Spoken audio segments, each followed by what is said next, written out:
Hey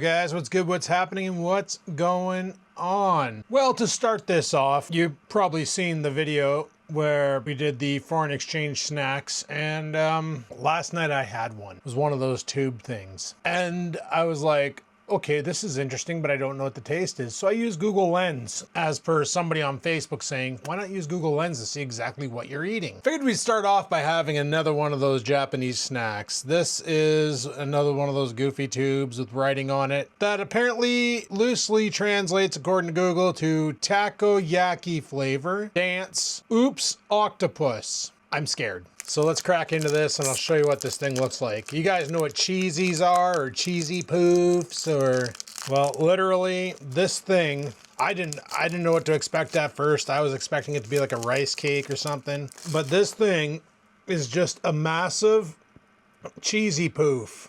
It's like a cheesy poof log. Now they say it's, oh, why did I smell it first? Let's see how bad this is.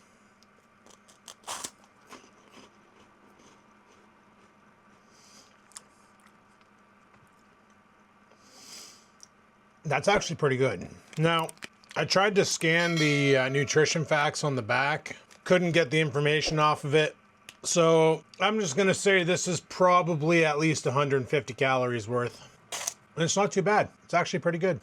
I'd rate that a 7 out of 10. No idea what I just consumed. Probably loaded with MSG. Luckily, I don't have an allergy to that, but not too bad. So on the VR video, there was a comment from someone saying, don't put your headset next to the window for my VR headset. You guys remember, I originally had my headset bolted to the wall here, and apparently it was too close to the window. The reason why they said that is the same reason why you shouldn't take your Quest outside and play in your backyard. Direct sunlight into the cameras can damage them. Speaking of damaging them, that just happened. I'm blaming that on that stick. I decided to print off another mount for the Quest 3 so I could have the Quest 2 and the Quest 3 mounted. And then I figured I'd put them somewhere strategic so what little sunlight gets in the room, because right now you can see there's light up here. That's basically reflecting off my neighbor's, or probably off of my truck and coming in. Yeah, that's reflecting off my truck and coming in. I don't usually get beams of sunlight coming through this window, ever. Yeah, it's a sunny day out, but don't let it fool you. It's like -20 out. So I usually don't get a lot of sun coming through this window. Unlike out here, where as you can see, Scampers is currently sitting in here because the sun's hitting it, and she is hot as hell and she loves it. She will go up and down this tree all day just to keep up with the sunbeams. So like I said, I printed off another mount for the Meta Quest 3 so I can hang them both up, and to protect the cameras, I installed them underneath my shelf here. So now on the unboxing of the Meta Quest 3, I said it felt lighter than the Quest 2. Turns out that's not the case. The Quest 3 obviously you can see is a smaller profile, but apparently it weighs like an extra 11 grams. But how the hell would you know? So that's cool. Last night after I was done editing everything, because I did 2 videos back to back, you guys probably noticed I'm putting the date on the videos. I figured I better do that just in case, because I have a tendency of like producing videos and having a bunch stored up. So on days I don't feel like filming, I don't have to. Oh man, Jesus Murphy, that snack is just going through me. Maybe I do have an MSG allergy. I decided last night to give the Quest 3 a try, so I had to log into it, set it all up, and get it on the VR bridge, and install all my games on Quest, and luckily this one here has 512 gigs. My old one only had 128, which isn't that big of a deal. The games aren't that big except for the big games. Once again, I'm not making sense. You know, you get some pretty large games out there that'll take up a lot more space, like Blades and Sorcery. Right away I noticed an improvement on the Quest 3. Like, it was way smoother, way better, way more responsive. The hand tracking was there. The everything just worked flawlessly. I noticed on the Quest 2 it worked, but it was kind of stuttery, if you will. The first thing I noticed though was putting the headset on. Holy guys, the clarity. When you go from those concave lenses to those freaking pancake lenses, it's night and day. It's night and freaking day. Like, I still had to adjust the IPV, I believe it is called. Basically the distance of the lenses between your bring them in and push them out. Had to adjust it a bit. And what's nice is on the Quest 2, you have only 3 settings. You can either 1, 2, or 3. Click, click, click. That's it. Click, click, click, click, click, click. There's no in-betweens. On this one here, there's a wheel on the bottom and you can just adjust it with the wheel. So that's pretty cool. I think the Quest 3S has that as well. I could be wrong because I'm pretty sure the Quest 3S uses the same lens system as the Quest 2, just no pancake lenses. The only way to get the pancake lenses is the Quest 3. The pass-through on it, oh my God. Okay, so a lot of people were saying it's grainy and you can't see anything. I don't know. I was using it last night and I was able to, like, part of the setup for this thing, you got to use your phone with the MetaQuest app. And I'm like, got the headset on, forgot I had the headset on, pick up my phone, launch the app, all through the friggin' pass through on the headset, load in, read the numbers on the headset, because I ended up moving the screen over here. So I just look at the screen, find out what the numbers are, type them into my phone. That's one thing that's kind of annoying about mixed reality is I get games might be coded different, but the interface itself isn't. So like when there's a window up, it'll overlap anything in reality. So if you're holding your phone and you bring it up and there's a window here, like the MetaQuest launch window, your phone will go behind it. There's no way to put it in front of it. It doesn't have a field of depth. It doesn't know that whole Z factor or X factor, Z or X, one of the two. It doesn't know how to alphabet. So that's why I just moved it over, kept my phone away from it, look up, do what I gotta do. But I had the headset on the whole time while I'm setting it up. There was no way in hell I could have done that with the Quest 2. The Quest 2 has black and white, super grainy pass through, enough to see like if there's an obstruction in the way, but not enough to read details. Like I was able to read text on my cell phone. So that's pretty good. Now, some people were saying that their cameras, they can't do that. They can't see fine detail. I must have got one built on a Wednesday and they must have got one built on a Friday, because let me tell you, my Quest 3 has clarity on the pass through. So it's really good. And I installed Steam VR on it so I can connect to my computer, got it connected to the VR bridge, no problem. Tried out some Battle Talent on Steam. I don't have it on the Quest yet. It's available for the Quest. And with the Quest 3, Battle Talent's even cooler because it has a mode that the Steam VR doesn't have called Mixed Reality Battle Talent, where you're now walking around your house like I'm doing right now, and goblins are coming out doorways, coming at you, and you can beat the shit out of them, and the environment is also an obstacle. So I could totally grab a goblin and slam his head off my fridge, and then bounce his head off the counter and throw him through the window. I can have fights in my house. I can grab a skeleton in my living room and throw him into the Bowflex and make him do push-ups until he dies, you know? Like I can do crazy shit like that. I'm tempted to buy it for the Quest just for that feature. There's another program out there called SideQuest for Oculus Quest 2, 3S, and 3, where you can install games like Minecraft, VR Minecraft. I played it before on the Quest 2 through SideQuest, and I never got back into it, and I regret that because it was pretty interesting. It was a great way to play your Minecraft, and they have a bunch of other games on there that are pretty cool. The Quest 3, I had it connected to my computer so I could bring up all three of my screens and use the Quest instead of monitors, which was kind of neat. What else? What else did I play with? I played with a bunch of shit, and then the battery, I got the low battery warning, so I had to plug it in and let it charge. I wasn't using my neck thing. And by the time I got to play with it, it was pretty late anyway, so I figured I'll just drain the battery down, let it recharge, and then go from there. But no, I'm really impressed with this one here. A lot of people were saying it's good, but it's not there. And to me, I think the future can only get better. The future can only get better. Especially if they can come up with a way to do like they were talking about on the XR videos. And Meta has been talking about with the Ray-Bans, where they want to put a thin film transistor screen between the lenses so that it can put heads-up display stuff. They're already prototyping it. The problem is it's really thick. They're working on adjusting it and all that. When they come out with a working set of glasses that has an on-screen display, you know, the ability to video record, obviously it's going to have that because the Ray-Bans have the ability to do that. I think it takes a 1-minute video at, 1080 by 1920. So it's like a TikTok video pretty much for Facebook Reels. You know, Google's going to come up with similar tech with a lens in it so you can record videos for YouTube Shorts. You can take pictures with it for your social media. You can do whatever you want with it.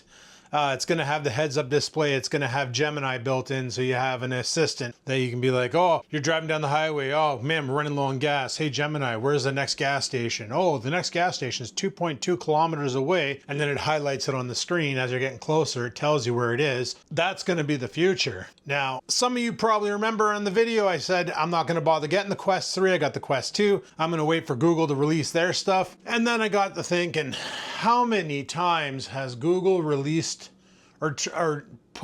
had a product, did a bunch of PR work for it, really pushed it out there, and then all of a sudden it was scrapped? Like, do you guys remember the AR glasses that Google made back in, I want to say 2010? The ones where it was like glasses and you had this little piece of glass that came off to the side and it basically was your heads-up display. And they sent a bunch of prototypes out. I remember I watched the iJustine video where she got her prototype for it and she was talking about how cool it is and it's so good and blah, blah, blah. And a bunch of other content creators, Marcus Brown, I believe his name is, MK something something B, I don't know. He got a set and he was talking about them, really hyping them up.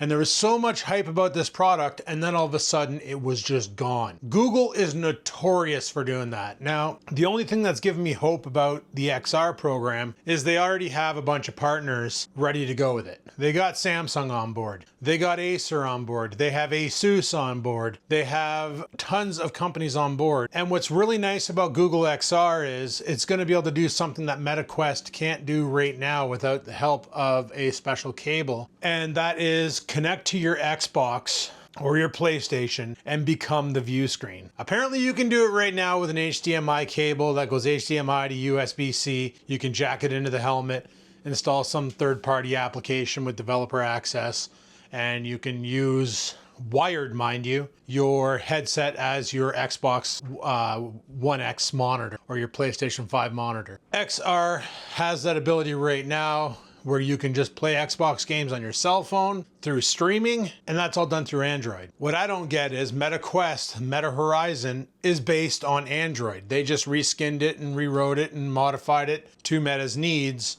to get the job done. So in theory, you should be able to install the Xbox Pass program on your Meta and get it to go. I have no way of playing with this because I don't own an Xbox and I don't plan on getting another console. I know a lot of my friends are like, oh, just get the Xbox One S and that way there you can play Grand Theft Auto 6 when it comes out for console while they wait to port it to PC. And no, I'm not doing that again. Do you guys remember Grand Theft Auto 5? Okay, I own a copy for the Xbox 360, the PlayStation 3, the PlayStation 4, and PC. I don't own it for the Xbox One because I never bought an Xbox One, but I literally bought it for every console I had because I had different friends playing on different consoles. I'm not doing that again. Now, a lot of people think this is the reason why Rockstar is pushing back Grand Theft Auto 6 for PC, but you have to realize that's not the reason. With Xbox, you have two Xboxes that are pretty much identical. One's a bit quicker, has better specs, and can do higher refresh rate. But as far as the architecture goes, they're pretty identical. PlayStation 5, as far as I know, there's only one PlayStation 5. They might have made a slimmer version, or they might have made a beefier version by now. I don't know. I don't really follow the consoles that much. But writing a game for a console is easy. You only have to optimize it to run in that environment. Writing a game for PC, not so easy. Because in the PC world, you have many, many variables, right? Different processors. We got AMD, we have Intel, we have Snapdragon now coming out with their ARM processors. Nvidia's about to enter the race with their Tegra processors. You got different video cards. You got Nvidia, you got AMD, you have the Intel Battlemage series. I believe those are the only options out there. We're not going to talk about like the third parties, but as far as the main chipset goes, you have that. And within these companies of video cards, you got different flavors, right? Like you got your low ends, your mid ends, your high ends, your different ray tracing technologies, like your DLSS, like you got there's so many different aspects that you have to optimize for, because one thing Rockstar doesn't want to do again is the Grand Theft Auto 4 debacle. When they ported GTA 4 to PC, They half-assed it, and even Buddy with the best damn computer on the market was getting like 10 frames a second. The game ran like junk. It was horrible. It was pathetic. It was bad. It was buggy. It was crashing, and it caused a lot of nonsense. So they don't want to do that again, and I kind of don't blame them, because Rockstar already has enough bad media press when they launch a new Grand Theft Auto game because of the way the content is. They don't need bad press because the game itself is broken. So I'm willing to wait a year and go that route. As for another video that recently came out that you guys probably saw, was the Acer Loser Nitro Suckface. Got a new power supply. She's still going strong, still working fine. No problems at all. Cable's not hot. Everything works great. Now the reason why I did that was because that 4060, holy, she's a weak card. It's fine for 1080p gaming to an extent, but not really. Like, it'll do the job. I could probably run this card indefinitely, but I was thinking I want to get myself a 4070, like a 4070 super clocked or a TI super clocked, and go that route. But then Nvidia just went to CES and announced, we got a new generation of cards coming out. And I'm like, oh, dope, right on, new generation of cards. Let's see what these are. So they start talking about the 5070 with the performance of a 4090. And I'm like, that doesn't make sense. How the hell is that possible? Started looking through the spec sheets and I'm like, you know, the 5070, it pretty much has the same specs, a little bit weaker, but the same specs as a 4070 Ti superclock. How the hell can they claim that it's performing just as good as a 4090? Like, last generation's king of cards. How the hell is that possible? Especially with a 300 watt TDP. So I got digging and realized they got this new feature. Right now we have DLSS, which is deep learning super sampling. It's a AI engine built into these cards. I use the tensor cores for deep learning, the AI cores, if you will, on my homebrew AI system. What DLSS does on the current generation is it does frame generation. So it'll take frame 1 and frame 2, analyze them, try and guess what should be in between there, and then it drops an extra frame in there, a 1.5 frame, if you will. So for every frame you produce, it produces an extra frame, essentially doubling your frame rate. Now, this causes issues with games like Rust. I noticed when I had DLSS on, I was getting a lot of invalid shots. I'd shoot somebody and it'd come back invalid, invalid, invalid. Because as far as my computer was concerned, I hit. As far as the server was concerned, they weren't there on that frame. So what I was shooting at was invalid. I turn off DLSS in Rust for that reason. Now, if you're playing a single player game, you might be all right, but in server games, DLSS may cause sync issues, may cause invalid hits to be registered. You know, you might drain an entire clip into somebody and be like, how the hell did he tank that? Meanwhile, all the bullets that showed hit on your end, actually the server didn't record that because Buddy wasn't there at that time. What DLSS 4 does, which is the new version coming out on the 5000 series cards, is it'll take the first frame and then generate 4 extra frames on top of it. Sorry, no, 3 frames on top of it. So for every 1 frame, you get 4 frames. So if the 4070, or let's say the 4090, let's say the 4090 we're playing, I don't know. Let's say we're playing a game that supports DLSS. I'm gonna throw Rust out there. Let's say we're playing Rust. And the 4090 can do 240 frames per second. And the 5070 comes along and it's pumping out 60 frames a second. You turn on DLSS, now it's doing 240 frames a second. 1 real frame, 3 fake frames. Can you imagine how many invalids you'll pull then when you're trying to take someone down to raid their base? I'm just saying, it's cool technology. It's nice to be able to generate on a single player aspect, but when you're playing a multiplayer game that has server hit, like basically the server's recording the hits, it's gonna see through your video card's frame gen. You know, AMD's playing with the same thing with the Fidelity Super Resampler, the FSR.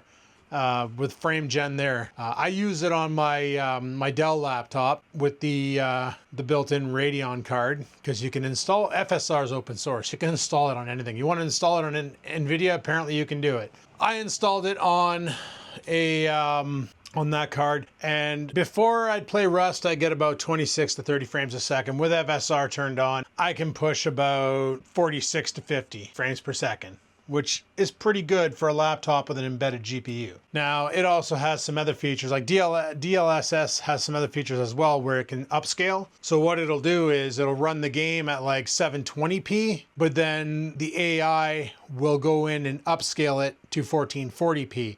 So as far as the computer knows, you're playing at 720p, but what you visually see is a 1440p resolution. So that's kind of cool. So I was gonna rush out and buy myself a 4070 Ti superclocked, just because it'll double my VRAM. It'll give me 16 gigs of VRAM. The 4070 superclock, and there's no 4070s in stock like the original Founders cards. They're all either superclock. Who's a kitty? Who's a kitty? They're all either superclock or Ti superclocks now, or just Ti. The difference between the superclock and the Ti is an extra 4 gigs of VRAM, and I want to max out the VRAM. I want to get as much VRAM as possible. So I'm going to wait for these 5000 series cards to drop. I'm guessing mid-February they're probably going to release them, and then start talking about the low-end cards like the 5050 and the 5060s. And my other big concern is, what is AMD doing? You know, AMD announced their new card, which the naming convention's stupid. It's the 9070. The last generation was what? The 7000 series. They skipped 8000 and went right to 9000, and they're naming it like Nvidia cards. So rather than calling it like the 9700 to go with the 7700 and the 7800 and the 7900, they're calling it the 9070. And there'll probably be a 9080, and there'll be a 9090. And there'll be a 9060. And hopefully they don't go any lower than that, because like the 9070, they're boasting a bunch of performance, but they're not providing tech specs. They probably will by the time this video goes live, but they're not providing tech specs on it. Now, I've had an AMD card before, like when I got that CyberPower PC, which is actually over here in the corner. Currently not hooked up to anything, but it's right there. It's still in the house. I'm gonna hook it up to this TV one day. Not today, but one day, and use it for like a media PC or whatever. But it came with a 380, 8 gigs of RAM, or VRAM, sorry. Or was it 4 gig? I think it was a 4 gig. But the card was flakes from day one. So I just put the 960 in there and called it a freaking day. Oh, it could have been a good card, but I got one built on a Friday. So I was tempted to try out AMD, but one thing I know about AMD is you never buy their cards on launch, because there's always driver issues, there's always software glitches, there's always nonsense. They really need to get on that and have that shit sorted before they put the card out there. And that could be why they're not giving tech specs or too much about it. They announce the hardware, get everybody's hype up, release it after Nvidia drops theirs at a lower price. Because I mentioned 3 video card companies already. We got AMD, we got Nvidia, and Intel just launched their Battlemage 580, which is the next generation of the Intel performance GPUs. Apparently it's pretty good. It's the 4060 killer. Definitely not a 4070 killer, but it's a 4060 killer. You know, for like $300 at Best Buy, I could scoop one up. Comes with 12 gigs of VRAM and a bunch of cool technology, but I'm pretty sure the 4060 would still beat it in gaming, just because Nvidia has been at it for a long time with this. However, where that card would shine is if I stuck it in the editing PC. Vegas that I use, the Magix Vegas, would be able to use the AVI encoder and all of Intel's awesome technology when it comes to that stuff to power encode way quicker than an Nvidia, way quicker than an AMD, because it has that AV encoder built in. Intel's always had that, even with their onboard iGPUs. You start messing around with that stuff and it's gold. It's gold. So would I do that? No, I'm not going to bother. Like I said, right now I'm going to sit tight and wait. That's about the best of it for me. But anyway, guys, I thought I'd give you a little update there and do a little snack intro, have a little Japanese snack. I might do that on the beginning of every video, just have a Japanese snack and use Google Translate to figure out what the heck it is that I'm putting in my face hole. And that way there, because there's no way I could eat all those snacks on my own. Holy crap, there's a lot of calories in that grocery bag. Your boy's trying to lose some weight. Anyway, guys, thanks for watching. Hopefully you enjoyed. If you did, click that like button. Any questions, comments, concerns, down below they go. Let me know if you plan on upgrading your video card in your gaming PC and what route you're going for. If you're going to wait for AMD, or if you plan on jumping on the 5070 performance of a 4090 bandwagon. Let me know in the comments down below. Anyway, guys, thanks for watching. Until next time, peace the frig out.